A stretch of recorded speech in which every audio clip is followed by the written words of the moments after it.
we want you to hear a story by one of our own. Our new principal flute, acting principal flute of the Memphis Symphony Orchestra, is Adam Sadberry.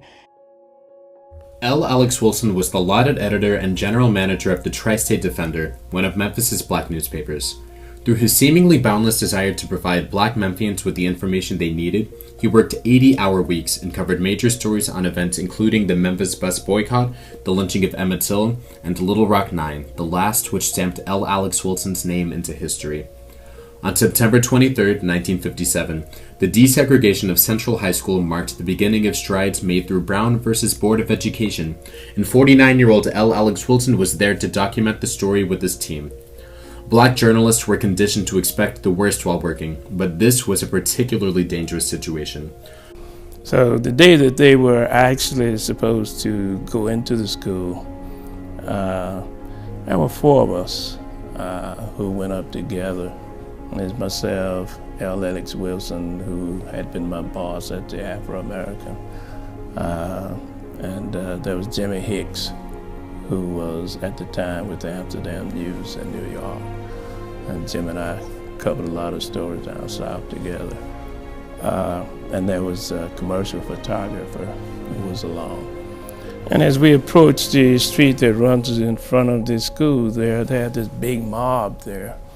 And they confronted us. And of course, we pulled out our press credentials and that sort of thing, tell them that we were the press, and that didn't cut any mustard at all. Both the Army and the National Guard were involved because a large mob was expected. Approximately 1,000 white people arrived to display their outrage at 9 black students claiming an education that all people deserved. The moment that L. Alex Wilson and his team arrived on the streets of Little Rock, the angry mob turned their attention from the students to the journalists, immediately proceeding to call them the N-word and attack them. We've just got a report here on this end that the students are in. They're trying.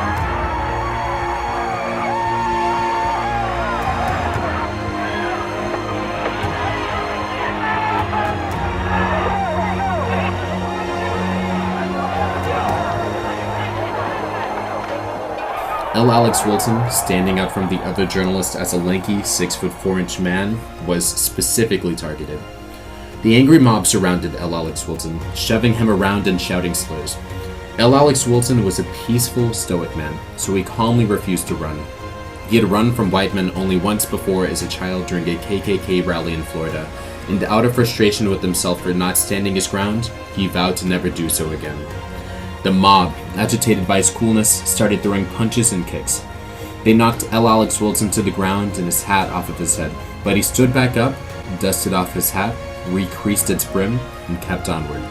The beating continued, and eventually, a rider struck a powerful blow on his head with a brick.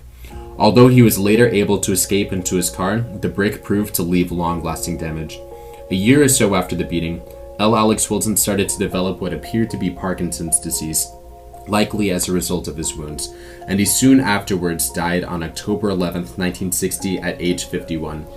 Jim and I ran. The photographer, we sort of got lost from him. He ran down the street also.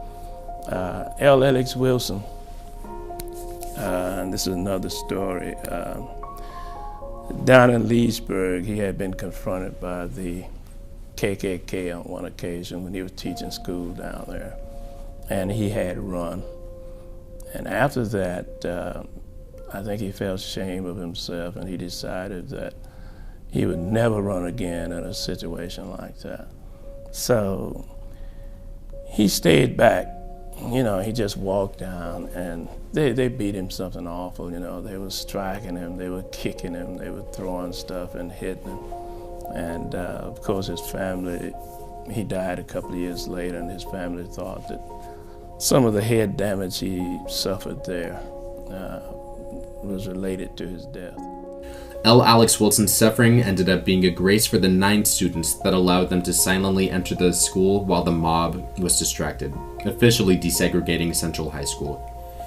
The day following the events at the school, newspapers nationwide featured front-page articles and pictures of L. Alex Wilson in Little Rock.